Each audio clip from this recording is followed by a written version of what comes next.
एक पत्थर की किस्मत भी संवर सकती है। मोहतरम सुहेल साहब, एक पत्थर की किस्मत भी संवर सकती है, शर्त यह है सलीके से तराशा जाए।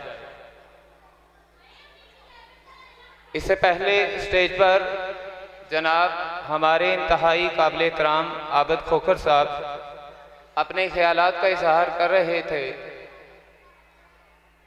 यकीनी तौर पर उन्होंने अदारे की सलाहियतों को मेरे से बहुत ज़्यादा बेहतर देखा होगा, लेकिन मैं एक बात करके यहाँ से इजाज़त चाहूँगा। बहुत सारी खूबियाँ इस अदारे की और मोहतरम हबीब साहब की जो उन्होंने देखी वो स्टेज पर बयान की, लेकिन एक और खूबी भी ऐसी है जो कि शायद उनके इल्म में ना आई हो या शायद उनके इल्म में हो और बताना भूल गए हों।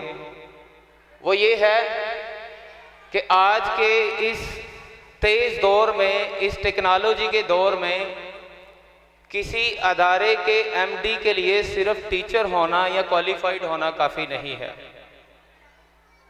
मेरी नज़र में अदारे के ऑनर को अदारे से मुंसलिक टेक्नोलॉजी से वाबस्ता होकर अदारे को दिन दुगनी रात चुगनी तरक्की करने में भी अहम होना चाहिए। और मैं ये समझता हूँ कि हबीब साहब ना सिर्फ एक बेहतरीन टीचर हैं, एक बेहतरीन ऑनर हैं, बल्कि वो टेक्नोलॉजी को भी बहुत एहसन तरीके से समझते हैं। तो और इस हवाले से मैं एक प्रैक्टिकल बात जो कि यहाँ पर मौजूद है, हो सकता है आप वालिदैन के इल्म में ना हो, वो बताता चलूँ कि पाकिस्तान में टेस्टिंग सर्विस का एक बहुत बड़ा व्हाट्सएप ग्रुप है जो कि हबीब साहब शकरगढ़ में बैठ के चला रहे हैं।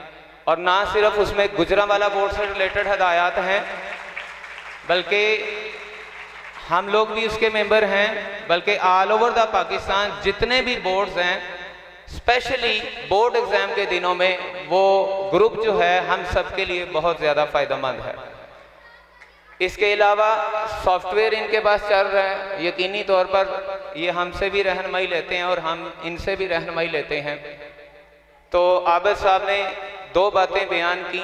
एक बात ये थी कि अपने शोबे से इंतहाई वफादार हैं, इंतहाई लायल हैं, लेकिन एक और बात भी है जो कि मैं दोबारा रिपीट करके इजाज़त चाहूँगा, वो यही है कि ये ना सिर्फ एक मौलम, ना सिर्फ एक कॉम्पिटेंट, बल्कि टेक्नोलॉजी को भी बहुत एहसन तरीके से समझते हैं।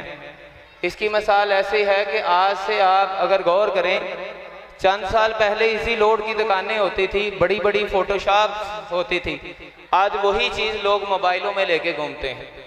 तो एक ऐसा इदारा जो टेक्नोलॉजी को इल्म में नहीं रखता, टेक्नोलॉजी पे काम नहीं करता, मेरे ख्याल में अगले 10 सालों के बाद, 5 सालों के बाद उस इदारे का वजूद ख़त्म हो जाएगा। यकीनी तौर पर यह वालिदैन के लिए बहुत बड़ी खुशी की बात है कि जो लिटिल एंजल स्कूल है वो तालीम के साथ साथ टेक्नोलॉजी को भी फ़रोग़ दे रहा है। मेरी दुआ है अल्लाह ताला इस अदारे को हमेशा कायम दायम रखे। बहुत शुक्रिया।